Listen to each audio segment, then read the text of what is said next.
Hello সবাইকে, welcome back to our channel জাপানের প্রবাসী দম্পতি। আজকে তোমাদের সাথে আমি শেয়ার করব জাপানের সরকারি হাসপাতালগুলি কেমন হয় এবং এখানে কি কি সুযোগ সুবিধা রয়েছে সেই সমস্ত কিছু।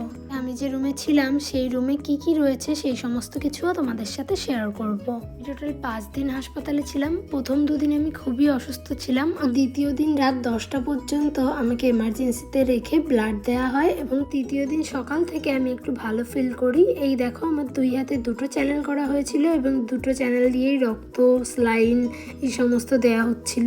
3 নম্বর দিন বিকেলের থেকে আমাকে অবজারভেশন রুমের থেকে অন্য রুমে শিফট করানো হয় এবং তার পরের দিন সকালে এসে আমার এক হাতের চ্যানেলও খুলে দেওয়া হয়। আর আমিও বেশ সুস্থ ফিল করছিলাম, সেই জন্য আমি ভাবলাম যে তোমাদের জন্য কিছু ভিডিও ক্যাপচার করা যাক। একজন নার্স এসে আমার ব্লাড নিয়ে গেছেন, আমার টেম্পারেচার চেক করে গেছেন, আমাকে একটা ওষুধ দিয়ে গেছেন এবং তারপর আমার হাতের চ্যানেলটা খুলে দিয়ে গেছেন। মধ্যেই আমার সকালের খাবারও চলে আসছে, চলো তোমাদেরকে দেখাই। এখানে রয়েছে হচ্ছে ফুলকপি, গাজর সিদ্ধ দিয়ে চিজের কিউব, আর এখানে রয়েছে হচ্ছে অ্যাপেল জুস, আর তার সাথে ওই সাইডে রয়েছে একটু ডেজার্ট, তার সাথে ব্রেড আর অ্যাপেলের জ্যাম ছিল। একটা ডিমের অমলেটের মধ্যে স্টাফিং দেয়া কিছু একটা ডিশ ছিল। দুদিন আমি অসুস্থ ছিলাম, সে দুদিন তো টাইম কোথা দিয়ে চলে গেছে আমি টের পাইনি। তবে যখন থেকে একটু সুস্থ হয়েছি আর সময়ই যেন কাটছে না। সারাদিনই প্রায় উৎপলের জন্য ওয়েট করি যে কখন ও আসবে। হাসপাতালে থাকতে সকাল প্রায় 7টা সাড়ে 7টা নাগাদ আমার ব্রেকফাস্ট চলে আসতো এবং খাওয়া দাওয়া 8টার মধ্যে হয়ে যেত। দুপুরের লাঞ্চ আসতো 11টার সময় এবং রাতের খাবারও 6টার আগেই দিয়ে দিত। খাবারের মেনুও এক এক দিন বা এক একবার এক এক রকম থাকতো। সরকারি হাসপাতাল হলেও এটি অনেকটি আমাদের দেশের ওই বেসরকারি হাসপাতাল বা নার্সিং হোমের মতো। এখানকার বেড, টয়লেট এবং সমস্ত কিছু ছিল ভীষণ পরিষ্কার। তাছাড়াও গোটা হাসপাতাল জুড়েই রয়েছে সেন্ট্রাল এসি লাগানো।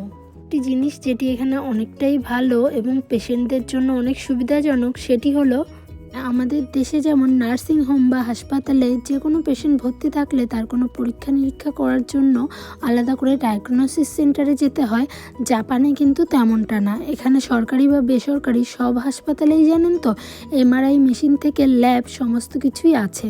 মানে আপনি রক্ত পরীক্ষা করুন আর যে পরীক্ষাই করুন হাসপাতালের মধ্যে থেকেই করাতে পারবেন। মনে হয় এটি বেশ ভালো বিষয়, কারণ অনেক সময় অনেক সিরিয়াস পেশেন্ট থাকে যাদেরকে নিয়ে বাইরে যাওয়াটা সম্ভব নয়। সরকারি হাসপাতালগুলি উন্নত হওয়ার পেছনে একটি বড় কারণ হলো এখানে কিন্তু কোনো কিছুই বিনামূল্যে হয় না। না বিনামূল্যে ডাক্তার দেখানো যায় আর না বিনামূল্যে ওষুধ পাওয়া যায়। আমাদের দেশে যেমন সরকারি হাসপাতালে ভর্তি থাকা একদম ফ্রি, এখানে কিন্তু সেরকমটা নয়। আমি যে প্রতিদিন থাকছি তার জন্য একটি টাকা চার্জ করা হয়েছে। তাছাড়াও আমার যা যা লাগছে, মানে ওষুধপত্র, রিপোর্ট করা, রক্ত, স্লাইন, জামা, জুতো, ব্রাশ, খাওয়া দাওয়া যা লাগছে সব কিছুর জন্যই টাকা চার্জ করছে তারা। এবার তোমাদেরকে আমার রুমটা ট্যুর দিই যে আমার রুমে কি কি রয়েছে।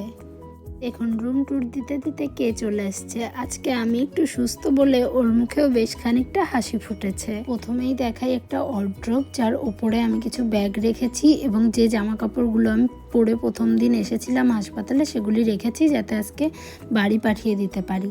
আর এখানে ভেতরে রয়েছে আমার হাসপাতালের ড্রেস এবং টাওয়াল, যেগুলো হাসপাতাল থেকে আমরা রেন্ট করেছিলাম। রুমের পাশে যেহেতু একটু জানলা মতো ছিল, বাইরে দেখা যেত, তাই জন্য তাও একটু মনটা ভালো লাগতো। তার পাশেই না রয়েছে আমার বেড, আর এই বেডের না অনেক ফ্যাসিলিটি রয়েছে। যে আমার হাতে যে রিমোটটা দেখছেন, এই রিমোটের দ্বারা বেডটিকে না কন্ট্রোল করা যায়। আমি চাই আমার বেড সহ মাথাটা একটু উঁচু হোক, তো আমি এই রিমোটটা চাপ দিয়ে সেটা করতে পারবো। আর আমার যখন ইচ্ছা হবে আমি চাইলেই এই রিমোট চেপেই মাথার দিকটা আবার নিচেও করে ফেলতে পারবো। আবার পায়ের জন্যও আছে, জানেন তো, যে মাথাটা উঁচু হবে না, শুধু পায়ের দিকটা উঁচু হয়ে যাবে। চাইলে আপনি গোটা বেডটাও উঁচুর দিকে বা নিচের দিকে নামাতে পারবেন। সব কিছু এই রিমোটটির মধ্যেই আছে। একটি সুইচ চাপ দিয়ে আপনি অনায়াসেই তা করতে পারবেন। আর এটা যে কত প্রয়োজনীয় তা আমি যখন অসুস্থ ছিলাম হাড়ে হাড়ে বুঝেছি। বেডটা বেশ অন্যরকম লাগলো, তাই আপনাদের সাথে দেখালাম। যদিও আমার জানা নেই যে আমাদের দেশেও এখন এই ধরনের বেড আছে কিনা। এই যে এখন আমার হাতে যেটি দেখতে পাচ্ছেন, এটি ব্যবহার করা হয় যে কোনো সময় আমার যদি কোনো প্রয়োজন হয় তখন নার্সদের ডাকার জন্য। যে হলুদ মতো জায়গাটি দেখতে পাচ্ছেন, এখানে চাপ দিলেই একটি মিউজিক বাজে এবং নার্সদের কাছে হয়তো বা কোনো নোটিফিকেশান যায়, যাতে করে তারা বুঝতে পারে যে কোন রুমের থেকে কোন পেশেন্ট তাদের ডাকছে। তার পরপরই আপনার সহায়তার জন্য তারা চলে আসে। এবং বেডের এই দিকেও একটি ডেস্ক রয়েছে, যার একদম উপরে রয়েছে টিভি। একটি ড্রয়ারও রয়েছে, যেখানে আপনি পাসওয়ার্ডের দ্বারা লক করে আপনার প্রয়োজনীয় জিনিসপত্র রাখতে পারবেন। এবং একদম নিচে রয়েছে হচ্ছে ফ্রিজ। তো এটি ইউজ করার জন্য প্রথমেই আপনাকে হাসপাতাল থেকে যে কার্ডটি দেওয়া হয়েছে সেটা প্রথমে এর ভেতরে ইনসার্ট করে তারপরে এখানে পেমেন্ট করে চালু করতে হবে। এর ভেতরেই টাকা দেওয়ার জায়গাও রয়েছে, কিন্তু আমাদের যেহেতু ফ্রিজটার প্রয়োজন নেই, সেই জন্য আমরা এটা ইউজ করব না। এখন সেই এই ড্রয়ারটার মধ্যে আপনি ইম্পর্টেন্ট জিনিসপত্র রেখেই পাসওয়ার্ড দিয়ে লক করে দিতে পারবেন।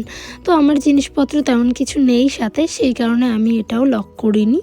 এখানে একটা স্লাইডিং ট্রে মতো আছে, জানি না আমি এটাকে ট্রে বলে না কি বলে। তো এখানে খাবার দাবার রেখে জলের বোতল টোতল রেখে আপনি খেতে পারবেন। আর এই কয়েকদিন হাসপাতাল থেকে তো ভীষণই বাজে অবস্থা, না মাথা আঁচড়াতে পারছি না কিছু করতে পারছি। যাই হোক, আর একটা দিনের অপেক্ষা মাত্র, তারপরেই আমি বাড়ি যাব। আমি আপনাদেরকে চাপানের সরকারি হাসপাতালগুলি সম্পর্কে একটু ধারণা দেওয়ার চেষ্টা করলাম। আর এছাড়াও আমার হাসপাতালের রুমটি কেমন ছিল, রুমের ভেতরে কি কি ছিল, সেই সমস্ত কিছু আপনাদেরকে জানানোর চেষ্টা করলাম। আপনাদের ভিডিওটি দেখে কেমন লাগলো কমেন্ট করে জানাতে কিন্তু ভুলবেন না। এর সাথেই গল্প করতে করতেই আমার রাতের খাবারও চলে এসেছে, আর উৎপলেরও বাড়িতে ফেরার সময় চলে এসেছে। তাহলে চলুন আজকের ভিডিওটা এখানেই শেষ করছি। ভিডিওটি ভালো লাগলে অবশ্যই লাইক, কমেন্ট, শেয়ার এবং চ্যানেলটা সাবস্ক্রাইব করে দেবেন। যদি ফেসবুক পেজ থেকে দেখে থাকেন তাহলে পেজটি অবশ্যই ফলো করে দেবেন। আজকের মতো বাই, দেখা হচ্ছে আবার নতুন একটা ভিডিওর সাথে।